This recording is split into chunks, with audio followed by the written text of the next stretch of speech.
미국의 최대 도시 중 하나라고 불리는 LA에서 난 산불이 강풍을 타고 걷잡을 수 없이 커져가고 있다고 합니다. 워낙 화재 규모가 큰데다 느리고 답답한 미국 정부의 대처 때문에 많은 미국 시민들이 어려움을 겪고 있다고 하는데요. 1분마다 많은 미국인들이 죽어가는 이 상황에 의문에 한국인들이 떼를 지어 나타났고, 이들이 화재 현장에 두고 간 물건들이 생방송으로 그대로 전해지며 이 상황을 포기하고 있던 3억 미국인들이 갑자기 한국에 열광하며 미국보다 낫다고 소리치는 놀라운 일이 벌어지기 시작했다고 합니다. 도대체 LA에서 무슨 일이 벌어지고 있는 걸까요? 안녕하세요. 저는 사라라고 합니다. 사실 전 한국을 정말 싫어했습니다. 정확히 말하면 한국인들이 미개한 종족이라고 생각했죠. LA 한인타운을 지날 때면 왠지 모를 불편함이 가슴 한켠을 누르곤 했어요. 제가 UC 버클리 저널리즘 학부 3학년이던 당시 저는 학생회 신문사에서 수습 기자로 활동을 하고 있었죠. 그 시절은 열정과 패기로 가득 찬 시절이었습니다. 매일 밤늦게까지 기사를 쓰고 취재하고 그런 제 모습을 박진아 교수님은 특별히 예뻐해 주셨어요. 재미교포 2세였던 박진아 교수님은 제게 가장 신뢰하는 멘토였습니다. 교수님의 기대에 부응하고 싶었던 저는 늘 특종을 꿈꾸었어요.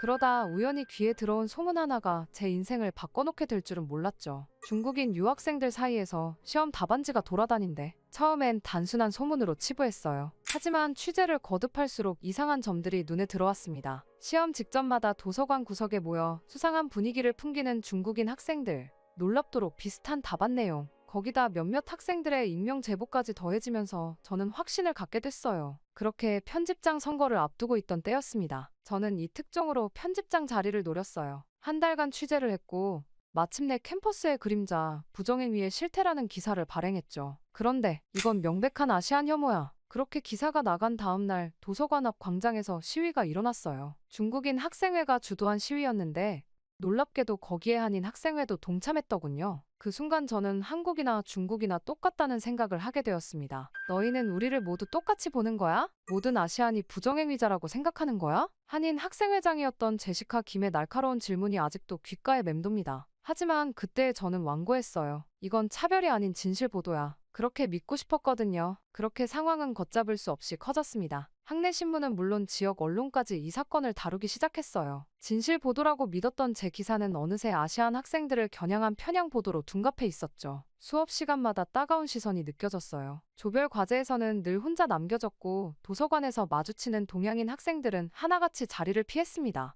저는 그렇게 어느새 아시안 학생들 사이에서 유명인사가 되어 있었습니다. 그렇게 제 소문은 점점 퍼져갔고 박진아 교수님께서 결국 저를 부르셨습니다. 사라, 난 내가 이렇게 편협한 시각을 가진 학생일 줄 몰랐어. 넌 지금 모든 아시안을 잠재적 범죄자로 몰아가고 있어. 그때 들었던 교수님의 차가운 목소리는 제 마음에 깊은 상처를 남겼어요. 결국 저는 편집장 선거도 포기했고 신문사도 그만두게 됐습니다. 아무것도 하고 싶지 않았고 그 일을 계기로 있는 듯 없는 듯 학교를 조용히 다니게 되었어요. 그렇게 학교를 졸업한 저는 차근차근 커리어를 쌓아나가며 기자 생활을 시작했죠. 시간이 흘러 저는 LA 현지 방송의 스타 리포터가 되었습니다. 여러 개의 특종 기사를 연달아 내보냈거든요. 그렇게 ABC 방송의 스카우트 제안도 받았습니다. 그렇게 이직 전 회사에서 마지막 특집 방송을 해달라는 요청을 받게 되었죠. 저는 잡음없이 이직을 하고 싶어 회사의 요청을 선뜻 받아냈습니다. 톰슨, LA 북부 산불 취재 준비는 다 됐나? 톰 미첼 국장의 호출에 저는 서둘러 가방을 챙겼습니다. 네, 미첼 국장님, 완벽하게 해내겠습니다. 저는 그렇게 취재를 위해서 LA 북부 지역으로 향했습니다. 새벽부터 타오르기 시작한 산불은 LA 외곽을 검붉게 물들이고 있었어요. 생방송 중계를 위해 실버레이크 지역에 도착했을 때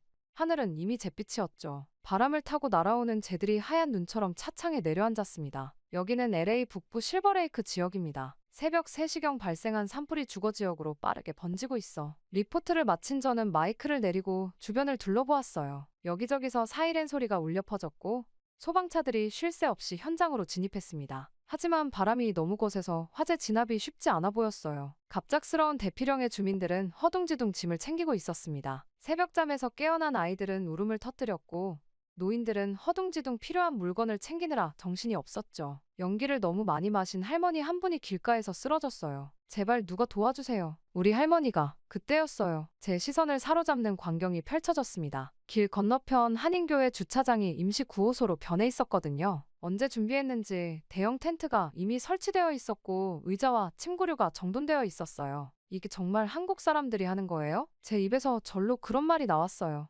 그동안 제가 알던 한인들은 달랐거든요. 자기들끼리만 어울리고 영어로 말 걸면 불편해하고 LA 한인타운을 지날 때마다 그런 모습들이 눈에 띄었었죠. 하지만 지금 제 눈앞에 있는 한인들은 달랐어요. 놀라울 정도로 체계적이었고 효율적이었죠. 더 놀라운 건 그 따뜻함이었어요. 인종이나 국적에 상관없이 모든 이재민을 똑같이 대하는 모습이 인상적이었습니다. 특히 놀라웠던 건 한 중년 여성의 모습이었죠. 그녀는 주변 사람들에게 차분하게 지시를 내리고 있었어요. 민수 씨, 3번 텐트에 담요가 더 필요해요. 영희 씨, 연기 흡입 환자분들 응급처치 준비해주세요. 나중에 알게 된 사실이지만 그분이 바로 김선영 씨였어요. LA 한인 마트 연합회를 이끄는 분이었죠. 그녀의 지휘 아래 한인들은 놀라울 정도로 체계적으로 움직였습니다. 트럭 세대 분량의 생수와 즉석식품이 끊임없이 공수되었고 한인 의사들은 임시 진료소를 차려 연기 흡입 환자들을 돌보고 있었어요. 젊은 한인들은 영어와 한국어를 번갈아가며 통역을 해주고 있었습니다. 정말 원어민이라고 해도 손색이 없을 정도로 영어를 정말 잘해서 저절로 눈이 커졌습니다. 미용실 원장들은 대피소에서 이재민들의 머리를 정리해주고 있었죠. 특히 인상 깊었던 건 아까 그 할머니를 돌보는 모습이었어요. 그 할머니는 흑인이었는데 한인 의사 2분이 재빨리 달려와 응급처치를 해주었고 김선영 씨는 할머니의 손을 잡고 계속 위로해 주었죠. 괜찮으세요? 이제 안전하니까 걱정 마세요. 우리가 도와드릴게요. 순간 대학 시절이 떠올랐어요. 대학에서 봤던 한국인들과 지금 제 눈앞에 펼쳐진 한국인들은 너무나 달랐기 때문이었죠. 그때 연기 냄새 사이로 김치찌개 향이 퍼졌습니다. 처음엔 그저 이상한 냄새라고 생각했는데 이제는 왠지 모르게 군침이 돌았어요. 한인 식당 주인들이 대형 솥에 끓인 따뜻한 국물을 나눠주고 있었거든요. 지친 소방관들이 잠시 쉬어가며 국물을 들이켰어요. 이거 정말 맛있네요. 소방관 한 명이 엄지를 치켜들자 주변의 다른 이재민들도 조심스레 다가와 한 그릇씩 받아갔습니다. 산불이 번질 때마다 이렇게 하시나요? 궁금해진 저는 김선영 씨에게 물었어요. 김선영 씨는 빙그레 웃으며 제게 말씀하셨죠. 우리도 한때는 이방인이었어요. 그때 많은 분들이 도와주셨죠. 이제 우리가 그걸 갚을 차례라고 생각해요. 한국 사람들은 은혜를 잊지 않거든요. 그 순간 그녀의 말에 묘한 감동이 밀려왔어요. 제가 알던 중국인과 비슷한 한국인이 아니었죠. 그들만의 독특한 정신, 공동체 의식, 그리고 따뜻한 포용력. 이런 모습을 왜 이제야 보게 된 걸까요? 저는 카메라를 들어 이 광경을 담기 시작했습니다. 이제 제 렌즈는 달라진 시선으로 그들을 바라보고 있었어요. 체계적으로 움직이는 모습은 물론 그들의 얼굴에 묻어나는 진심 어린 걱정과 따뜻한 배려까지 모든 게 새롭게 보였습니다. 멀리서 또다시 사이렌 소리가 울렸어요. 산불은 아직도 확산되고 있었지만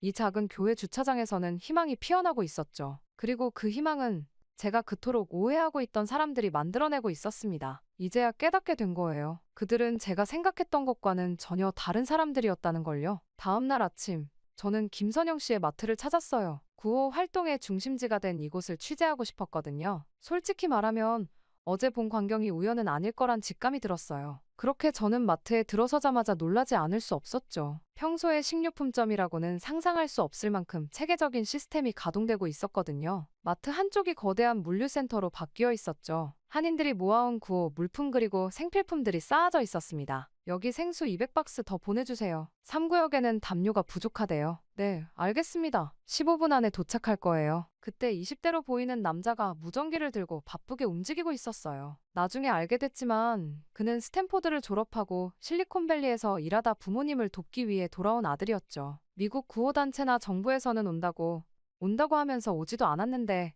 여러분들은 어떻게 이렇게 빨리 대응하신 거예요? 제가 물었을 때 김선영 씨는 담담하게 대답했어요. 정부 지원은 항상 늦어요. 서류 작업하고 승인받고 그 사이에 사람들은 굶고 떨어야 하죠. 우리는 그걸 알아요. 그래서 먼저 움직이는 거예요. 또한 실버레이크 지역의 공식 대피소는 아직도 준비 중이었어요. 담당 공무원들은 책임 소재를 따지느라 시간을 보내고 있었고 구호물자를 실은 트럭들은 행정 절차 때문에 창고에 발이 묶여 있었죠. 여기 계신 분들 중 절반은 공식 대피소에서 자리가 나기를 기다리는 분들이에요. 소방서에서도 우리한테 연락이 와요. 환자들을 받아줄 수 있냐고. 놀랍게도 현장에서는 이미 한인 커뮤니티가 비공식적인 지휘본부 역할을 하고 있었어요. 소방관들은 한인 교회로 삼시세끼를 먹으러 왔고 경찰들은 한인 봉사자들에게 최신 현장 상황을 공유했습니다. 작년 허리케인 때도 그랬어요. LA시에서 공식적으로 우리 한인회에 협조 요청이 왔었죠. 그만큼 우리 시스템을 신뢰한다는 거겠죠. 옆에서 이야기를 듣고 있던 젊은 한인 봉사자가 덧붙였어요. 우리는 재난 대비 매뉴얼도 있고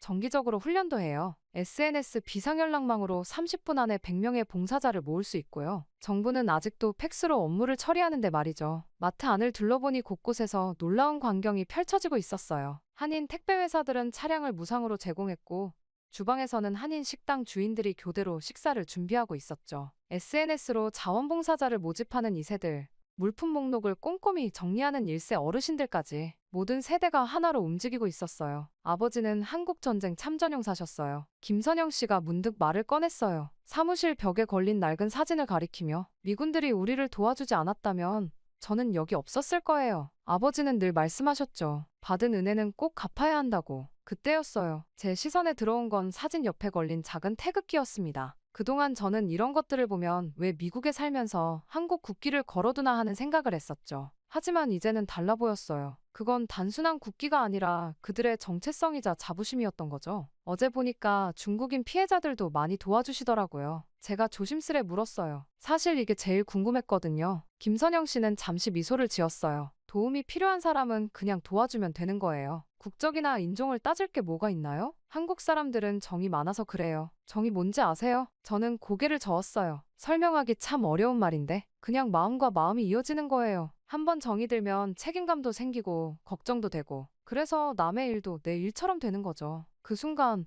마트 밖에서 요란한 소리가 들렸어요. 식자재를 가득 실은 트럭이 도착한 거였죠. 잠시 실례할게요. 봉사자들 점심시간이 다 되어가거든요. 김선영 씨가 자리를 뜨려는데 제가 불쑥 물었어요. 제가 좀 도와드려도 될까요? 그녀가 놀란 듯 저를 바라봤어요. 아마도 현지 방송국 리포터가 봉사하겠다고 나서는 게 의외였나 봐요. 근데 전 한국어를 못하는데 괜찮아요. 여기는 마음만 있으면 되는 곳이에요. 그렇게 저는 카메라를 내려놓고 앞치마를 둘렀어요. 처음에는 어색했지만 김치 냄새나는 주방에서 김밥을 마는 법을 배우고 한인 할머니들과 함께 도시락을 포장하면서 이상한 일이 일어났어요. 제가 늘 선입견을 가지고 있던 이 공간이 어느새 따뜻하고 포근하게 느껴지기 시작한 거죠. 이날 저는 깨달았어요. 한국인들에게 커뮤니티는 단순한 모임이 아니라는 걸요. 그것은 서로를 보듬는 가족이자 힘이 되어주는 버팀목이었던 거예요. 그리고 그들은 그 따뜻함을 다른 이들과도 나누고 있었죠. 그렇게 시간이 흘러 취재를 마치고 집으로 돌아가려는 순간이었어요. 휴대폰이 요란하게 울렸습니다. 사라, 어디야? 지금 당장 집에서 나와야 해. 동료 기자 제시카의 다급한 목소리였어요. 제 아파트가 있는 웨스트우드 지역으로 산불이 번졌다는 거였죠. 창밖을 보니 하늘이 더욱 붉어져 있었어요. 연기 냄새도 훨씬 진해졌고요. 서둘러요. 바람이 방향을 바꾸면서 불길이 빠르게 번지고 있어요. 김선영 씨가 걱정스러운 얼굴로 제게 다가왔어요. 제 통화 내용을 들은 모양이었죠. 괜찮아요. 제 차가 있으니까. 그런데 주차장에 도착해보니 상황이 심각했어요. 도로가 이미 마비된 상태였거든요. 모두들 대피하려다 보니 길이 꽉 막혀버린 거죠. 주변에서는 경찰 사이렌 소리가 요란하게 울려 퍼졌어요. 이러다가는 제가 말을 끝맺기도 전에 김선영 씨가 누군가에게 전화를 걸기 시작했어요. 민수 씨, 네, 지금 바로 필요해요. 웨스트우드로 가는. 그리고 10분 후 믿기 힘든 광경이 펼쳐졌어요. 좁은 골목길을 통해 한 밴이 우리를 향해 달려오고 있었거든요. 나중에 알게 된 사실이지만 한인 택배 회사들은 이런 비상 상황을 대비해서 골목길 지도까지 준비해두고 있었다네요. 어서 타요. 민수 씨가 뒷길로 데려다 줄 거예요. 하지만 제 짐이 지금은 생명이 먼저예요. 짐은 나중에 찾으면 돼요. 그래도 저는 망설였어요. 평생 모은 물건들, 특히 대학 시절부터 모아온 취재 자료들을 두고 가기가 힘들었거든요. 그때 김선영 씨가 제 손을 잡았어요. 우리가 도와드릴게요. 제 아들이 소방관이에요. 상황이 나아지면 바로 확인하러 갈 수 있어요. 그 순간 저도 모르게 눈물이 났어요. 이상하죠? 얼마 전까지만 해도 거리감을 두었던 한인들인데 지금은 이렇게 믿고 의지하게 될 줄은 몰랐으니까요. 그렇게 선영 씨의 차는 정말 놀라운 속도로 골목길을 빠져나갔어요. 운전하는 민수 씨는 능숙하게 지름길을 찾아갔고 덕분에 우리는 교통체증을 피해 한인 커뮤니티 센터에 무사히 도착할 수 있었죠. 여기서 좀 쉬어요. 이미 100명 정도가 와 있어요. 그렇게 센터에 들어서자 질서정연한 광경이 펼쳐졌어요. 아이들을 위한 공간, 노인들을 위한 공간이 따로 마련되어 있었고 의료진들도 대기하고 있었죠. 심지어 반려동물을 위한 공간까지 있었어요. 대단하네요. 이런 것까지 준비해 두시다니. LA 폭동 때 배운 거예요. 그때는 우리끼리만 살려고 했죠. 하지만 이제는 달라요. 우리도 이 도시의 일원이니까 모두를 도와야죠. 그때 옆방에서 울음소리가 들렸어요. 겁에 질린 아이의 울음소리였죠. 잠시만요. 선영 씨는 바로 그쪽으로 달려갔습니다. 저도 따라갔죠. 방 안에는 히스패닉계로 보이는 어린 여자아이가 있었어요. 엄마를 잃어버렸다고 했죠. 우리가 엄마 찾는 걸 도와줄게요. 김선영 씨는 아이를 안아주며 다른 봉사자들에게 지시를 내리기 시작했어요. 곧바로 여러 대피소에 연락이 갔고 SNS에도 아이의 사진이 공유됐죠. 놀랍게도 30분 만에 아이의 엄마를 찾을 수 있었어요. 다른 대피소에 있었던 거죠. 곧바로 봉사자 한 명이 차를 몰고 엄마를 데리러 갔어요. 그날 밤 저는 이상한 감정에 휩싸였어요. 두렵고 불안했지만 한편으로는 이상하게 마음이 따뜻했거든요. 평생 처음으로 제가 완벽하지 않아도 된다는 걸 느꼈어요. 누군가에게 의지해도 된다는 걸 알게 된 거죠. 여기 따뜻한 국물이에요. 드세요. 한인 할머니 한 분이 라면을 건네주셨어요. 처음엔 서툴게 젓가락질을 하는 제게 웃음 짓더니 이내 포크를 가져다 주셨죠. 한국 사람들은 이런 게 좋아요. 서로 불편한 거 알아서 챙겨주고. 김선영 씨의 말이 이제야 이해가 되기 시작했어요. 정이라는 게 이런 거였던 걸까요? 그렇게 저는 왜인지 모를 따뜻함을 느끼며 잠에 들었습니다. 산불 사태 취재를 시작한 이후에 이렇게 편안히 잠에 든 것도 정말 오랜만이었죠. 자, 이제 아침 식사 시작하겠습니다. 우렁찬 목소리에 저는 졸린 눈을 비비며 일어났습니다. 식당으로 변한 강당에서는 벌써 분주한 움직임이 시작되고 있었어요. 놀라웠던 건 이곳의 식사가 단순한 급식이 아니었다는 거예요. 한인 식당 주인들이 교대로 와서 매일 따뜻한 밥과 국을 준비했거든요. 오늘은 미역국이에요. 한국에서는 생일에 꼭 먹는 음식이죠. 그때였습니다. 옆자리에 할머니가 수줍게 말을 걸어오셨어요. 그동안 외면했던 그 특유의 억양이 이제는 왠지 정겹게 느껴졌어요. 어머니, 전 이런 거 처음 먹어보는데. 아이고, 그럼 내가 알려줄게. 이렇게 밥을 국물에 말아서 할머니는 마치 손녀를 대하듯 정성스레 미역국 먹는 법을 알려주셨습니다. 그 모습을 본 다른 피난민들도 호기심을 보였고 어느새 우리 테이블은 작은 문화 교류의 장이 되어 있었죠. 여기 계신 분들 중에 졸업식 놓친 학생 있나요? 갑자기 들려온 목소리에 고개를 돌렸어요. 한인 미용실 원장님들이 대피소를 찾아온 거였죠. 우리가 머리 좀 예쁘게 해줄게요. 사진이라도 찍어야지. 그렇게 시작된 즉석 미용실은 금세 대피소의 인기 공간이 되었어요. 헤어스타일을 바꾸는 것만으로도 사람들의 표정이 밝아졌거든요. 특히 흑인 소녀의 곱슬머리를 정성스레 다루며 아이에게 친근하게 말을 걸어주시는 모습이 인상 깊었습니다. 제가 생각했던 한국인의 이미지와는 많이 달랐거든요. 할머니,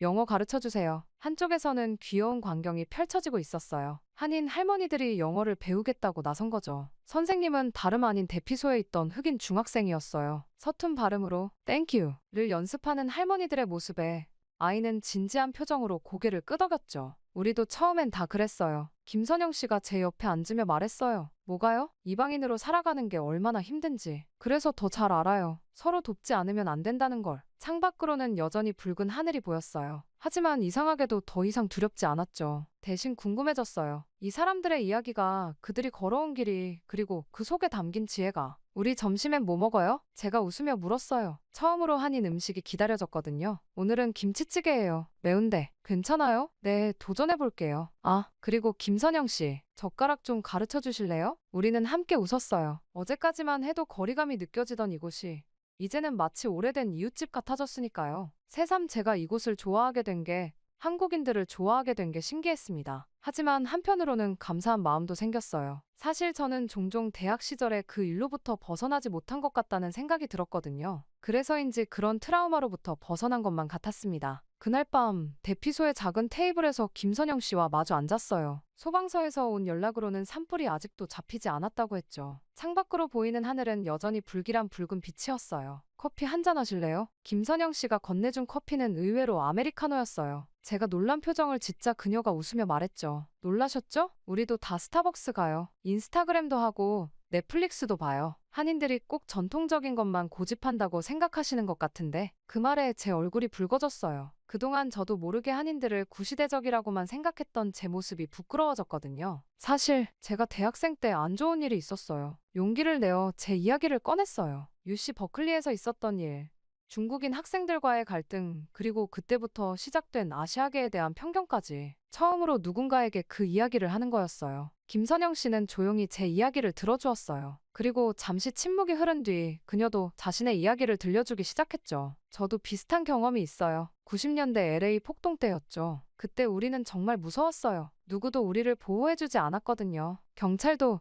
정부도. 그래서 우리끼리만 뭉쳤던 거예요. 그때 그녀의 목소리에서 그때의 두려움이 아직도 생생하게 느껴졌어요. 하지만 그게 전부는 아니었어요. 폭동이 끝나고 우리가 가게를 다시 열었을 때 흑인 이웃들이 찾아왔어요. 미안하다고, 다시 시작하자고. 그때 깨달았죠. 우리도 변해야 한다는 걸. 어떻게 변하셨어요? 우선 영어를 배웠어요. 주민회의에도 나가고 지역 행사에도 참여했죠. 힘들었지만 그렇게 조금씩 벽을 허물어갔어요. 지금은 오히려 우리가 먼저 다가가려고 해요. 이제는 LA가 우리 집이니까요. 그녀의 말에 깊은 울림이 있었어요. 마치 거울을 보는 것 같았달까요? 저도 모르게 제 안에 쌓아두었던 벽이 보이기 시작했거든요. 근데 말이에요. 사라 씨, 우리가 중국인과 비슷해 보이나요? 갑작스러운 질문에 저는 말을 잃었어요. 그동안 얼마나 쉽게 그들을 한 묶음으로 생각했는지 새삼 깨달았거든요. 한국인들은요, 참 독특한 민족이에요. 빨리빨리 문화도 있고 눈치 문화도 있고 때론 너무 빡빡하다고 할 정도로 체계적이죠. 하지만 그만큼 정도 많아요. 누군가 어려움에 처하면 발벗고 나서는 것도 그래서예요. 그 순간 창밖에서 들리는 소방차 사이렌 소리에 우리는 잠시 말을 멈췄습니다. 그때 옆방에서 누군가가 노래를 부르기 시작했죠. 한국 노래였는데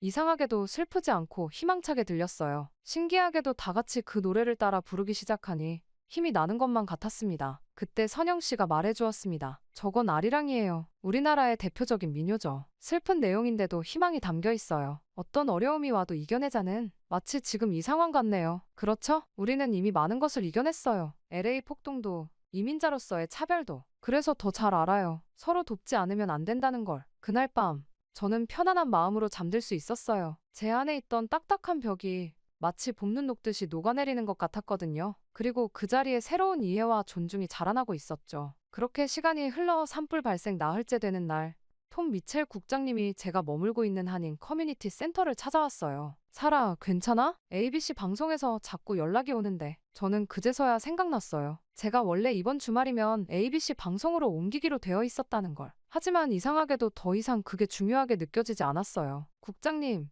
제가 지금 굉장한 걸 발견했어요. 저는 흥분된 목소리로 이야기를 시작했어요. 한인 커뮤니티의 재난 대응 시스템, 소방서와의 협력 관계, 그리고 무엇보다 그들만의 독특한 공동체 정신까지. 여기 봐요. 한인 택배 회사들이 만든 골목길 지도예요. LA시에서도 못 만든 거라던데. 그리고 이건 실시간 대피소 현황 공유 시스템이에요. SNS로 운영되는데 30분 안에 자원봉사자 100명을 모을 수 있대요. 톰 국장님은 자료들을 하나하나 살펴보더니 깊이 고개를 끄덕였어요. 과거에 당신이라면 절대 이런 취재는 하지 않았을 텐데. 네, 맞아요. 전 한인들을 너무 단순하게 봤던 것 같아요. 폐쇄적이고 이기적이고. 하지만 그건 제 편견이었어요. 사실 그들은 제가 상상했던 것보다 훨씬 더 체계적이고 현대적이에요. 그리고 무엇보다 말을 잇는데 목이 메었어요. 무엇보다 그들은 받은 도움을 잊지 않아요. 한국전쟁 때 미국의 도움을 받았다고, 그래서 이제는 자신들이 갚을 차례라고 하더라고요. 이런 이야기야말로 진짜 보도해야 할 가치가 있지 않을까요? 그때 톰 국장님은 잠시 생각에 잠기더니 말했어요.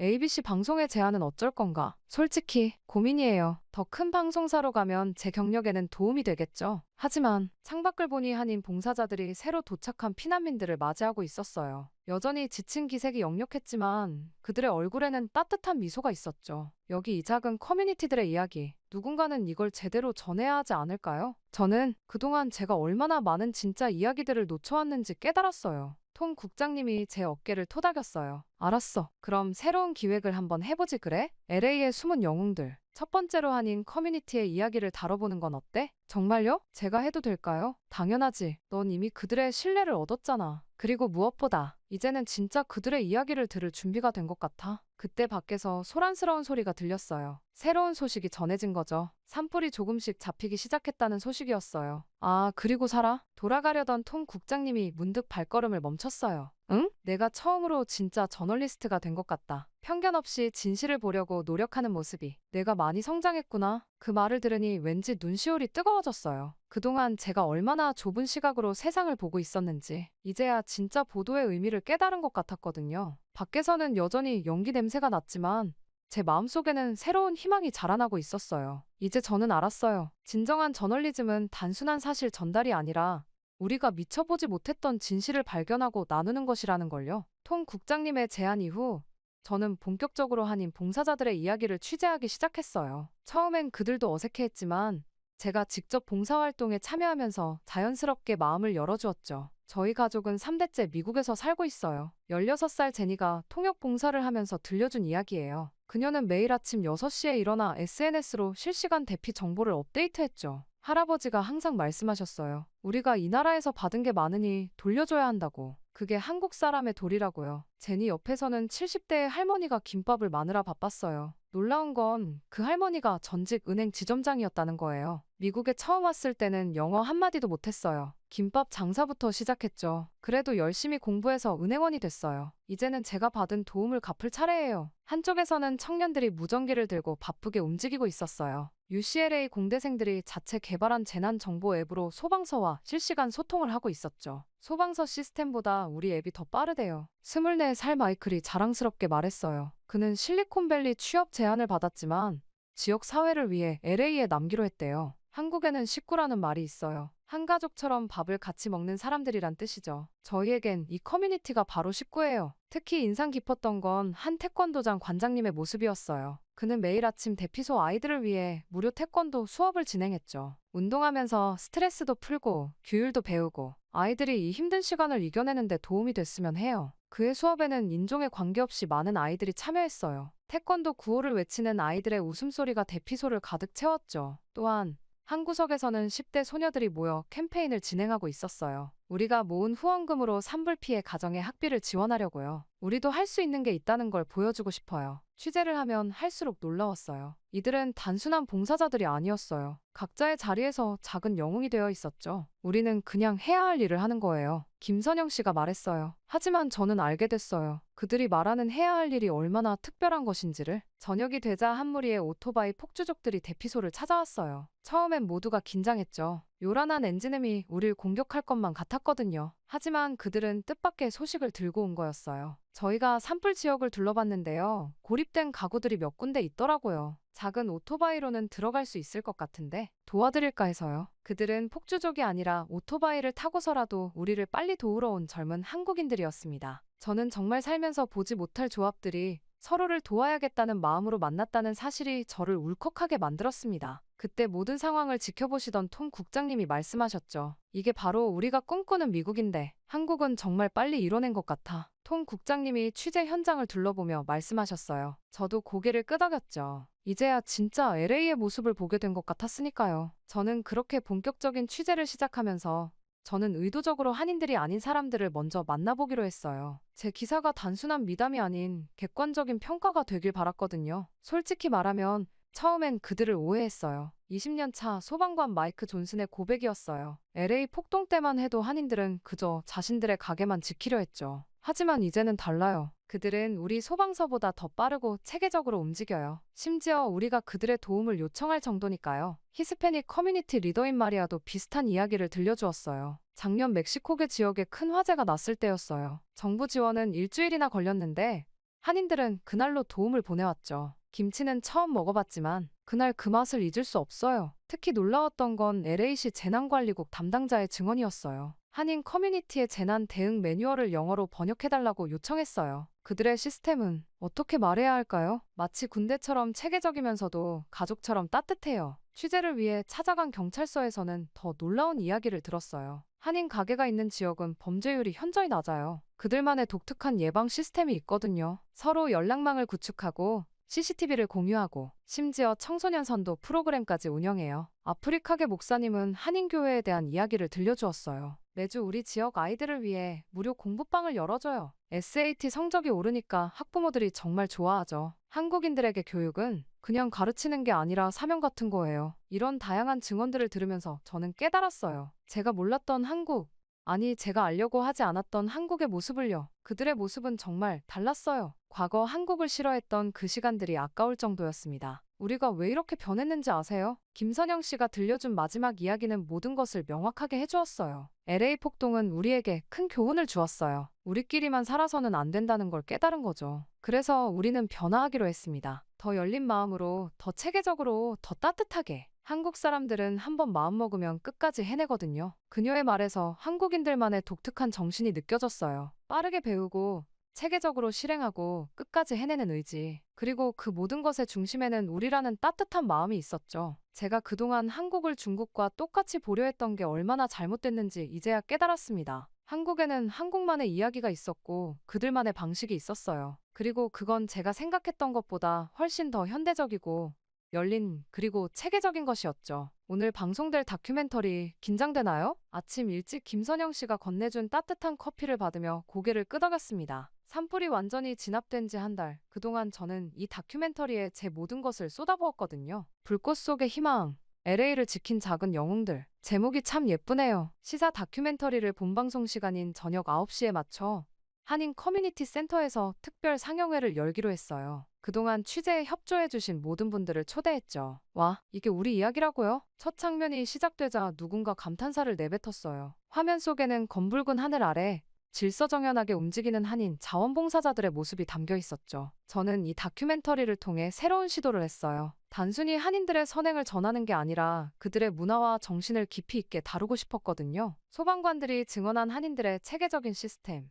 이웃 커뮤니티 리더들이 말하는 그들의 포용력, LA시 공무원들이 인정한 뛰어난 재난 대응 능력, 그리고 그 모든 것의 바탕에 있는 정과 은혜 갚음의 정신까지 우리가 몰랐던 이야기네요. 놀랍게도 이런 말을 한 건 한인 2세 청년이었어요. 그동안 부모님 세대의 이야기를 귀찮게만 여겼다던 그의 눈시울이 붉어져 있었죠. 특히 반응이 뜨거웠던 건 다른 소수 민족 커뮤니티들이었어요. 우리도 저렇게 변할 수 있을까요? 한인들의 시스템을 배우고 싶어요. 상영이 끝나고 나서 ABC 방송국에서 연락이 왔어요. 제가 거절했던 그 자리를 다시 제안하더라고요. 하지만 이번엔 달랐어요. 신중히 생각해봤는데요. 지금 제가 있는 이곳에서 더 의미 있는 이야기를 만들 수 있을 것 같아요. 톰 국장님은 활짝 웃으며 제 어깨를 두드려 주셨어요. 자랑스럽다, 사라. 넌 이제 진정한 저널리스트야. 그날 밤 김선영 씨가 작은 선물을 건네주었어요. 태극기가 새겨진 노트였죠. 앞으로도 우리 이야기 많이 써주세요. 이제는 편견 없이 바라봐 주실 거란 걸 믿으니까요. 창밖으로는 여전히 산불의 흔적이 보였어요. 하지만 그 속에서 새싹들이 돋아나고 있었죠. 마치 제 마음속에서 자라난 새로운 이해와 존중처럼요. 며칠 후 LA타임즈에서 제 다큐멘터리를 극찬하는 기사를 실었어요. 이민자들이 만들어가는 새로운 미국의 모습이라고요. 하지만 저는 알아요. 이건 단순한 이민자 성공담이 아니라는 걸. 이건 편견을 넘어 서로를 이해하게 된 이야기, 도움을 받은 이들이 그 은혜를 다시 나누는 이야기. 그리고 무엇보다 LA라는 도시가 진정한 다문화 사회로 한 걸음 더 나아가는 이야기였죠. 다음 프로젝트는 뭔가요? 떠나기 전 누군가 물었어요. 저는 빙그레 웃으며 대답했죠. 정의라는 단어의 의미를 제대로 전하는 게 제 다음 목표예요. 그게 한국인들을 이해하는 첫걸음일 것 같거든요. 그렇게 저는 다시 일상으로 돌아갔습니다. 1년 후 LA 지역 방송국의 풍경이 조금 달라졌어요. 제 책상 옆에는 한국계 인턴 기자 3명이 새로 자리 잡았거든요. 제가 시작한 마이너리티 저널리스트 멘토링 프로그램 덕분이었죠. 사라 선배님, 이번에 한인 청년들이 시작한 홈리스 지원 프로젝트 취재해볼까요? 제니라는 인턴이 제안했어요. 그 애는 UC 버클리 출신이에요. 그것도 제가 그때 그 기사를 썼던 바로 그 학교 신문사 출신이죠. 운명이란 게 참 묘한 것 같다는 생각이 들었습니다. 그래서인지 제니를 더욱 신경 쓰고 잘해주게 되더라고요. 그래,